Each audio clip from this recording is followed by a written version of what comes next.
وفاقی وزیر حنیف عباسی نے جعفر ایکسپریس سانحہ میں شہید ریلوے ملازمین کے اہل خانہ کے لیے 52 لاکھ روپے فی کس امداد کا اعلان کر دیا۔ واضح کیا کہ سوشل میڈیا پر دہشت گردی کرنے والوں کی گرفت کا بھی فیصلہ ہو گیا ہے۔ ایک ہمارا پولیس سے تھا اور کانسٹیبل تھا، اور ایک ہمارا جو تھا وہ میکینیکل سے ریلیٹڈ تھا۔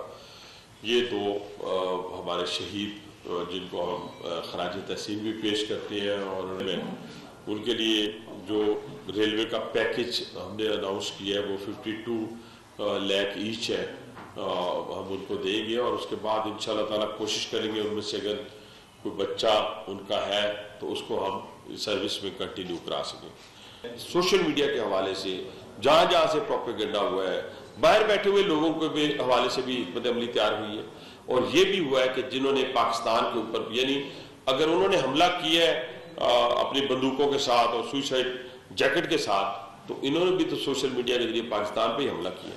انشاءاللہ پوری اس کی گرفت ہوگی۔